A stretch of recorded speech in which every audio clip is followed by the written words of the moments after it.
नमस्कार साथियों, स्वागत है आपका आपके अपने YouTube channel the educators club में। साथियों, आज के इस वीडियो में मैं आपको बताऊंगा कि किस तरह से आप अपने मोबाइल या लैपटॉप की सहायता से अपना ITR फॉर्म फिल कर सकते हैं। तो अगर आपने अभी तक अपना ITR फॉर्म फिल नहीं किया है तो इस वीडियो को अंत तक जरूर देखें। साथियों, ITR फॉर्म फिल करने के लिए आपको समय समय पर कुछ डॉक्यूमेंट्स और कुछ अन्य जानकारियों की आवश्यकता पड़ेगी। तो अच्छा होगा कि आप पहले से ही उन जानकारियों और उन डॉक्यूमेंट्स को अपने पास रख लें। डॉक्यूमेंट्स में सबसे आवश्यक है आपका फॉर्म 16 जो आपके डिडक्टर ने आपको दिया हुआ है। उस फॉर्म 16 पर आपकी सैलरी, आपका TDS सब कुछ मेंशन होगा। सबसे पहले तो आप अपने फॉर्म 16 को थॉरोली चेक कर लें कि उसमें सभी प्रविष्टियाँ सही हैं या नहीं। वास्तव में उसमें वही इनकम शो हो रही है जो आपको सैलरी के रूप में, एरियर के रूप में अथवा अलाउंसेस के रूप में आपको मिली है। उसके बाद आप यह भी चेक कर लें कि उसमें वही TDS शो हो रहा हो जो आपका वास्तव में कटा है। उसके बाद आप अपने फॉर्म 16 में यह देख लें कि जो भी निवेश आपने अपना आयकर आगरण जमा करते समय दिखाए थे उन सभी का उल्लेख फॉर्म 16 में है या नहीं। इन जानकारियों को चेक करने के बाद आप अपनी बैंक पासबुक उठा लें। उसमें 1 अप्रैल 2019 से 30 मार्च 2020 तक जितना भी इंटरेस्ट आपके अकाउंट में क्रेडिट हुआ है उसको जोड़ के एक जगह लिख लें। इसकी भी आवश्यकता हमको आगे पड़ेगी। तो इतना करने के बाद अब आप फॉर्म को फिल कर सकते हैं। तो फॉर्म को फिल करने के लिए सबसे पहले आप अपने मोबाइल पर क्रोम ब्राउज़र ओपन कर लें। क्रोम ब्राउज़र पर आपको बाईं तरफ 3 डॉट्स, उन 3 डॉट्स को क्लिक करने पर आपको नीचे डेस्कटॉप साइट का एक ऑप्शन दिख रहा होगा। आप वहाँ पर क्लिक कर दें और अपने ब्राउज़र को डेस्कटॉप साइट पर कर लें। उसके बाद आप अपने ब्राउज़र के एड्रेस पेज पर इनकम टैक्स की साइट ओपन कर लेंगे जो है incometaxindia.e-filing.gov.in। जब आप इस वेबसाइट को ओपन कर लेंगे तो कुछ इस तरह का इंटरफेस आपको देखने को मिलेगा। यहाँ पर इसको कट कर देना है। इसमें बाईं तरफ आप देख रहे होंगे न्यू टू ई-फिलिंग, रजिस्टर योरसेल्फ। अगर आपने पहले अपना ITR फिल नहीं किया है या आपने इस वेबसाइट पर रजिस्ट्रेशन नहीं किया, सबसे पहले आप इस पर अपना रजिस्ट्रेशन कर लें। और अगर आप पहले से अपना ITR फिल करते रहे हैं तो सिंपली यहाँ पर रजिस्टर्ड यूज़र्स के लिए लॉगिन हियर का ऑप्शन दिया हुआ है, यहाँ पर क्लिक कर दें। लॉगिन पेज पर क्लिक करने के बाद आपके सामने लॉगिन पेज खुलकर आ जाएगा। इस पर आपको सबसे ऊपर यूज़र ID लिखनी है। यूज़र ID की जगह पर आप अपना पैन कार्ड नंबर लिखेंगे। देन आपको पासवर्ड लिखना है। अगर किसी परिस्थिति में आपको अपना पासवर्ड याद नहीं है तो यहाँ पर नीचे फॉरगेट पासवर्ड का ऑप्शन दिया हुआ है। आप फॉरगेट पासवर्ड के ऑप्शन को क्लिक करके अपना पासवर्ड रीसेट कर सकते हैं। उसके बाद कैप्चा कोड दिया हुआ है तो नीचे एंटर कैप्चा की जगह पर आप दिया हुआ कैप्चा कोड टाइप कर देंगे। कैप्चा कोड टाइप करने के बाद आप सिंपली लॉगिन कर लेंगे। लॉगिन करने के बाद सबसे पहला काम जो आपको करना है वो यह है कि सबसे पहले आप अपना 26AS देख लें। उसकी प्रविष्टियों का मिलान अपने फॉर्म 16 से कर लें। तो 26AS देखने के लिए आपको माई अकाउंट्स पे जाना होगा और उस पर जाते ही आपको नीचे आप व्यू फॉर्म 26AS शो करेगा, उस पर क्लिक कर देंगे तो एक नया वेब पेज खुलकर आ जाएगा। यहाँ पर कंफर्म करेंगे तो एक नई टैब में आपकी TDS डिटेल्स आ जाएंगी। यहाँ पर आई एग्री, देन प्रोसीड पर क्लिक करेंगे। फिर view tax credit form 26AS नीचे आपको दिख रहा होगा, यहाँ पर आप क्लिक करेंगे। असेसमेंट ईयर, आप फाइनेंशियल ईयर 2019-20 का ITR फिल कर रहे हैं तो उसके लिए आपका असेसमेंट ईयर होगा 2020-21। तो यहाँ पर आप भर देंगे 2020-21। View as HTML, view download, export as PDF कर लेंगे तो यह आपके मोबाइल या लैपटॉप पर PDF के रूप में डाउनलोड हो जाएगा। इसको ओपन करके आप इसकी प्रविष्टियों का मिलान अनिवार्य रूप से कर लें। इसमें जिन जिन प्रविष्टियों का मिलान करना है उसमें से सबसे पहली है आपकी सैलरी डिटेल। आप इसमें यह देख लें कि आपको एक्चुअल में जितनी सैलरी मिली है उतनी इसमें शो हो रही है या नहीं।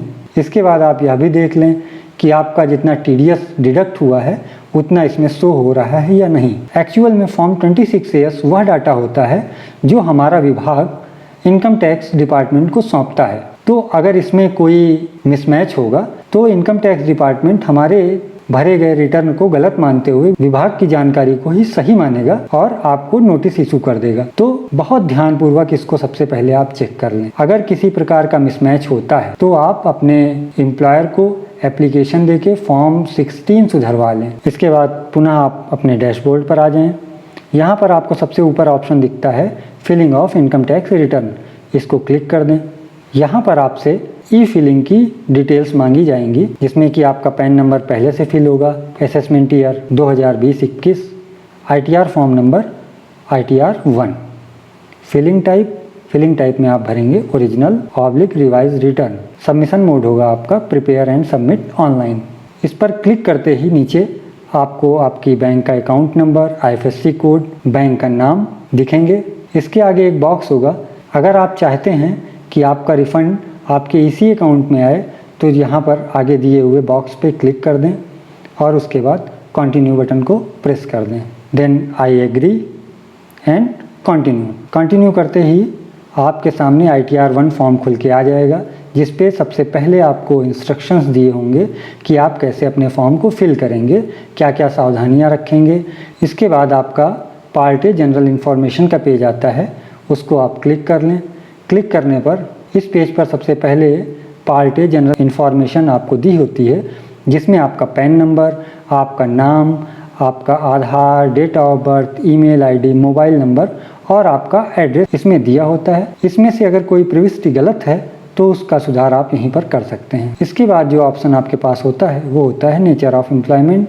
तो यहाँ पर हम भरेंगे स्टेट गवर्नमेंट, क्योंकि हम स्टेट गवर्नमेंट के एम्प्लॉय हैं इसलिए यहाँ पर भरेंगे स्टेट गवर्नमेंट। इसके बाद A20 field under section 139(1) on और बिफोर ड्यू डेट, तो इसको एज इट इज़ रहने देंगे क्योंकि हम अपना रिटर्न समय से फाइल कर रहे हैं। इसके बाद इस साल इनकम टैक्स डिपार्टमेंट ने कुछ नई जानकारियां आपसे मांगी हैं, जैसे आपने पिछले फाइनेंशियल ईयर में अपने करेंट अकाउंट में 1 करोड़ रुपए से ज़्यादा जमा किए हैं, या क्या आप किसी फॉरेन ट्रिप पर गए हैं और वहाँ पर आपने 2 लाख से ज़्यादा का खर्च किया है, या पिछले वर्ष आपने इलेक्ट्रिसिटी बिल 1 लाख से ऊपर का भरा है। तो अगर इनमें से आप पर कोई कंडीशन लागू होती है तो उसको यस कर दें, अदरवाइज यहाँ पर इसको नो सेलेक्ट कर दें। इसके बाद हम अगली टैब पर जाते हैं, computation of income and tax. इसको भरने के लिए आप अपने फॉर्म 16 को सामने रख लें और फॉर्म 16 में दी हुई प्रविष्टियाँ जो आपने पहले ही एक बार जांच ली हैं उनको एज इट इज़ यहाँ पर भर दें। आपके फॉर्म 16 में सैलरी एज पर सेक्शन 17(1) दिया हुआ है, तो जो अमाउंट वहाँ पर दिया हुआ है एज इट इज़ वो अमाउंट यहाँ पर भर देना है।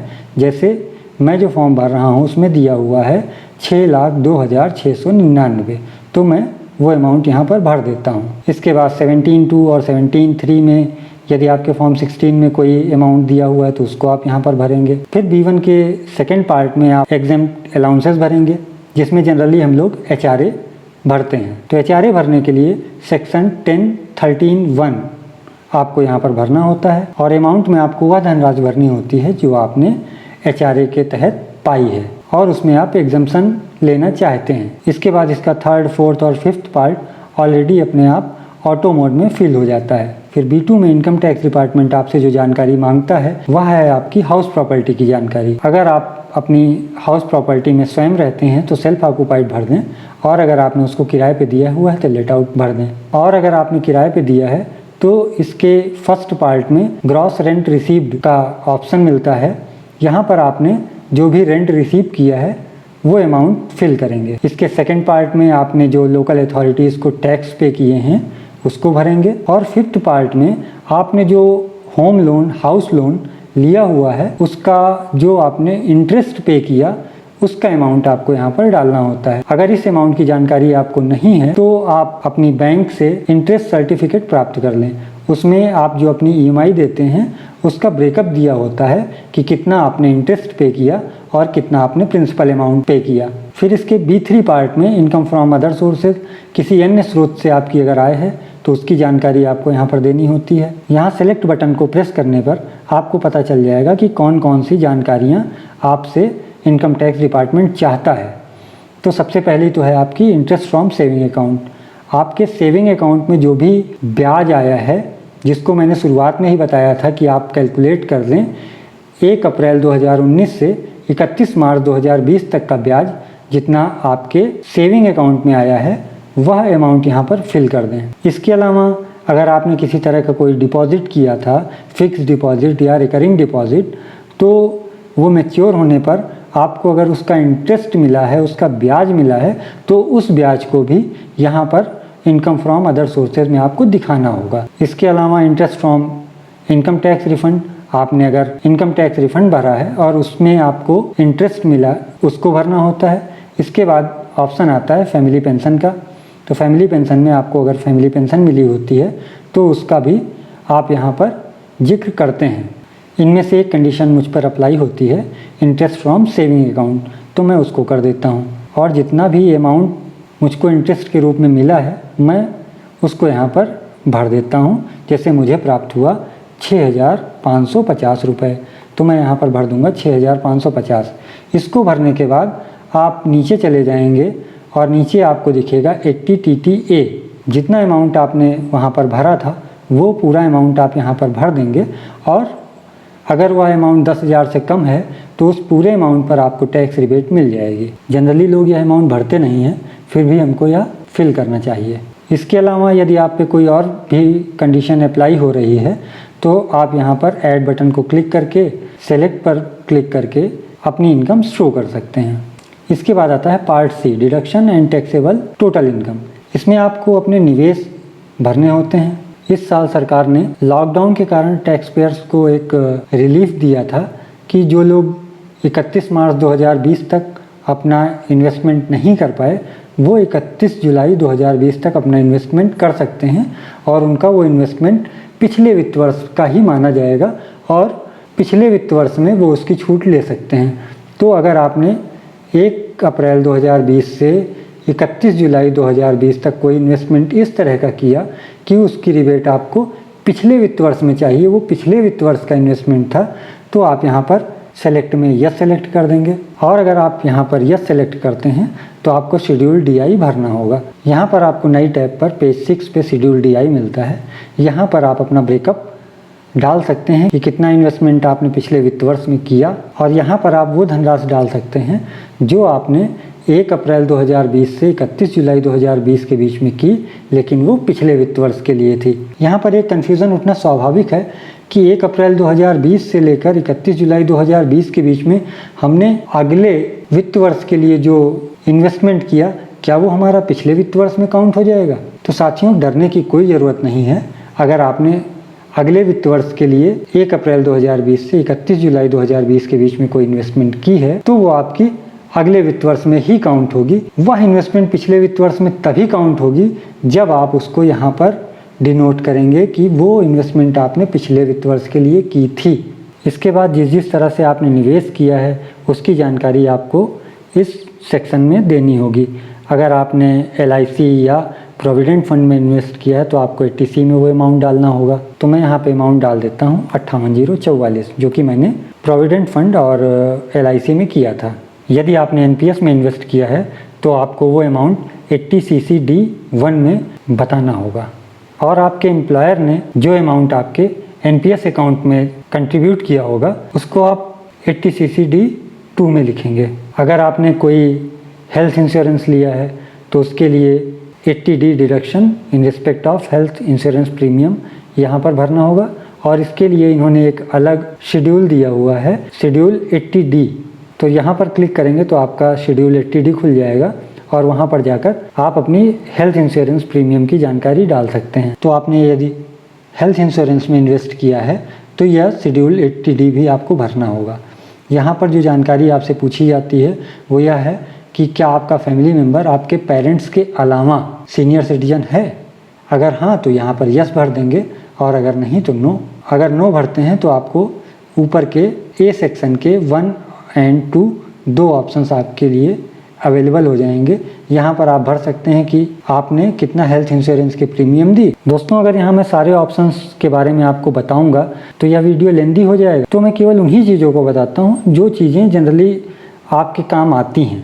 तो यहाँ पर ये सब ऑप्शंस बहुत कम लोगों पर अप्लाई होते हैं, तो ये आपको छोड़ देने हैं। जो जो इम्पोर्टेंट होंगे वो मैं आपको बताता चलूँगा। जैसे अगर आपने कोई हायर एजुकेशन के लिए लोन ले रखा है तो जो आप उस पर इंटरेस्ट पे करते हैं वो आपको 80E में भरना होगा, और यदि आप में किसी प्रकार की डिसेबिलिटी है तो 80U में आप उस डिसेबिलिटी को दिखाएंगे। यह भर लेने के बाद C1 में आपको टोटल डिडक्शन शो होने लगेगा कि कितना टोटल डिडक्शन आपकी इनकम में किया गया, और C2 में आपको आपकी वो इनकम दिखेगी जिस पे आपको टैक्स पे करना है। इसके बाद अगला कॉलम आता है एग्जेम्प्ट इनकम। तो दोस्तों इसमें हमको वो इनकम डालनी होती है जो वैसे तो टैक्स योग्य नहीं होती, फिर भी हमको प्राप्त हुई होती है।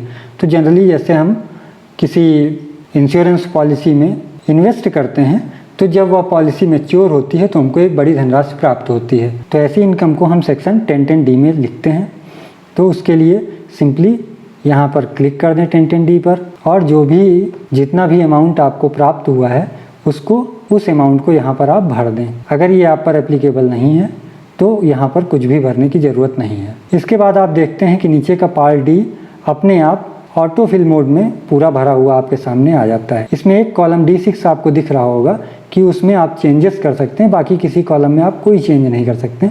तो D6 में होता क्या है कि अगर पिछले वित्त वर्ष का एरियर वगैरह हमको प्राप्त होता है तो उसको हम यहाँ पर दिखाते हैं, और उसके लिए हम फॉर्म 10E भरते हैं, और फॉर्म 10E में जितना हमको टैक्स रिबेट मिलता है उस अमाउंट को हम यहाँ पर D6 में भर देते हैं। और आप देख पा रहे होंगे सारे कॉलम्स अपने आप ऑटो फिल मोड में पूरे भरे हुए आ रहे हैं कि कितना आपका इनकम टैक्स बना या कितना आपको रिबेट मिला। इसको भर लेने के बाद हम नेक्स्ट स्टेप पर चलते हैं जिसका नाम है टैक्स डिटेल। इसमें सबसे ऊपर आपको आपके डिडक्टर का टैन नंबर और उसकी डिटेल लिखी मिलती है। इसी में आपको आपकी सैलरी और उसने कुल कितना TDS डिडक्ट किया है आपकी सैलरी से, वो जानकारी भी यहाँ पर भरी होती है। यहाँ पर आप यह चेक कर लें कि आपको सैलरी के रूप में जो धनराशि प्राप्त हुई है वो लिखी हुई है या उससे कुछ डिफ़र कर रहा है।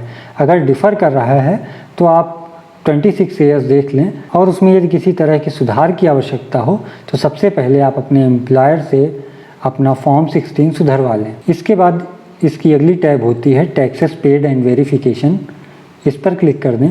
यहाँ पर आपको ऑटो फिल मोड में ही सारी डिटेल्स देखने को मिल जाती है कि कितना आपका टैक्स बना, कितना टैक्स आपने दिया और कितना आपको रिफ़ंड करना है या कितना भी आपको और भरना है। इसके नीचे पार्टी में अदर इन्फॉर्मेशन में आपकी बैंक की डिटेल होती है। तो जिस अकाउंट में आप अपना रिफ़ंड चाहते हैं उस अकाउंट को यहाँ पर सिलेक्ट कर दें, और अगर वह यहाँ पर नहीं दिया है तो आप उसको यहाँ पर ऐड बटन क्लिक करके IFSC कोड और अकाउंट नंबर डाल के ओके कर दें। इसके बाद आता है वेरिफिकेशन। यहाँ पर आपका नाम, आपका फादर्स नेम पहले से फिल होगा। यहाँ पर जो आपको भरना है वो है कि आप स्वयं से अपना रिटर्न फाइल कर रहे हैं या कोई आपका रिप्रेजेंटेटिव आपका रिटर्न फाइल कर रहा है। तो चूँकि आप स्वयं से कर रहे हैं तो यहाँ पर सेल्फ डाल देंगे, और प्लेस के स्थान पे जहाँ से आप अपना रिटर्न फाइल कर रहे हैं वो जगह डाल देंगे। इसके बाद आपसे वेरिफिकेशन ऑप्शंस मांगता है कि आप किस तरह से वेरीफाई करना चाहते हैं। अगर आप अपने आधार कार्ड या बैंक अकाउंट के माध्यम से ई-वेरीफाई करना चाहते हैं, सबसे पहले वाले ऑप्शन को क्लिक कर दें। और अगर आप चाहते हैं कि आपको ई-वेरिफिकेशन के लिए कुछ समय मिल जाए तो यहाँ पर आपको 120 दिन का समय मिलता है, और उसके लिए आपको सेकंड वाले ऑप्शन को क्लिक करना होता है। और अगर आप ई-वेरीफाई नहीं करना चाहते तो आप इसको सिंपली स्पीड पोस्ट या नॉर्मल पोस्ट के थ्रू इनकम टैक्स डिपार्टमेंट को ऑफलाइन मोड में भेज सकते हैं। तो उसके लिए आपको नीचे यहाँ पर क्लिक करना होगा। तो मैं यहाँ पर करता हूँ कि e-verify later within 120 days from the date of filing, मतलब कि आज से 120 दिन बाद तक मैं इसको कभी भी वेरीफाई कर लूँगा। इसके बाद आप प्रीव्यू एंड सबमिट पर क्लिक कर दें। प्रीव्यू एंड सबमिट पर क्लिक करने पर ITR 1 का जितना भी डाटा अभी तक आपने भरा है वो सारा आपके सामने आ जाता है। आप चाहें तो इसको PDF के रूप में सेव करके देख सकते हैं, या कोई भी जानकारी अगर आप तुरंत देखना चाहते हैं तो उसको तुरंत भी देख सकते हैं। इन जानकारियों को एक बार फिर से बहुत अच्छे से चेक कर लें, और अगर कोई जानकारी गलत हो तो यहाँ पर आपको एडिट का ऑप्शन मिलता है। आप उस जानकारी को एडिट कर सकते हैं, और जब आप पूरी तरह से आश्वस्त हो जाएं कि आपका सारा डाटा एकदम सही है तो आप यहाँ पर सबमिट करके अपना ITR फाइनली सबमिट कर सकते हैं। तो यह थी ITR भरने की पूरी जानकारी। अगर आपको यह वीडियो अच्छा लगा हो तो लाइक करें, और अगर आपने अभी तक हमारे चैनल को सब्सक्राइब नहीं किया तो सब्सक्राइब ज़रूर करें। धन्यवाद।